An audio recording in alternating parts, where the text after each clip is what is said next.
Hi, this is Purnima Devi, Assistant Professor in the Department of Computer Science and Engineering.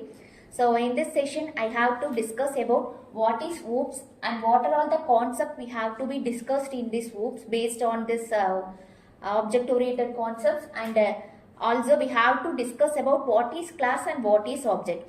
So in this, what is OOPS means it is one of the programming language based on the OOPS concept. So we have to follow all the OOPS concept to define the Java program. So that's why we have to call as a Java is an object oriented programming concept. So in this, OOPS is also in one of the programming language. It is same like as C, C++, and this is also one of the programming language Java. But in this Java, we have to use the fully object oriented concept to design our Java program. So in this we have to use one of these 6 Java concepts, OOPS concepts. So class, object, inheritance, encapsulation, abstraction, polymorphism. So these are all the concepts, OOPS concept which we have to be inherited in our Java program. So from that we have to see about the 2 OOPS concepts, that is class and object.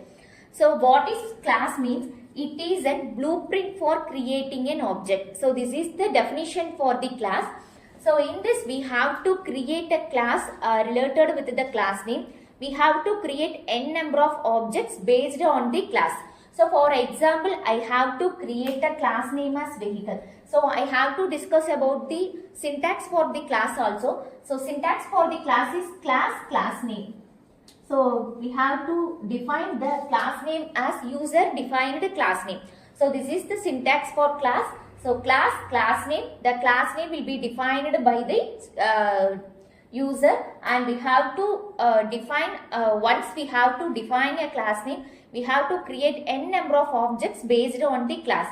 So for example, I have to create a class as class car. So this is my class name. So class is a variable and this is the class name. So this will be any of the value which have to be defined by the user. So this is the class. So I have created class as car. So in this I have to define the objects and methods. So in this we have to define the objects and methods. So inside the class car I have to define the value as attributes and methods. So inside the class I have to define attributes and methods inside the class. So which has to be defined. So in this class, what is class means? So class, we have to define the class name as car. So in this I have to define the values as attributes and methods inside the class. So the attributes means what are all the values based on the car. So we have to define the attributes based on the data type. So in this I have to define the attributes which is like as, so the car have 4 wheels. So wheels, so this is the attributes. So I have to define the value as wheels 4 and I have to define the data type as int. So these are all the attributes which we have to be designed based on the class. So the another one is the method. So these also will be included inside the class. So the method will be one of the function, that is the action performed by the particular class value. So this is the my class value as car. So inside the class I have to be defined the method as, so engine is start or either the brake is on. So start engine. So this is the method name. So I have to define my method as in a open bracket and close bracket at the end of the method name. So this is the structure of the class. So first we have to give the class name. So after that I have to define the attributes and methods. So when I have to define the attributes corresponding data type. So this is the structure. So when we have to create a class, we have to surely give the class and the respected class name, and also we have to define the attributes and methods inside the particular class. So this is the structure for creating a class.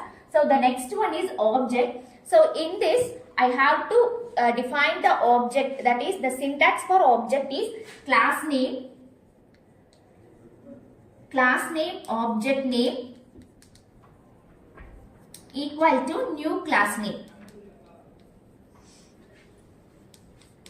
So this is the syntax for creating an object. So after that we have to create a class. So based on that class we have to create n number of objects based on this, because the object is an instance of class. So in this we have to discuss in this classes class and the syntax for class, and what is object and what is the syntax for object. In that next class I have to take in the case study on how to create the class and object for the particular case study topic. Thank you.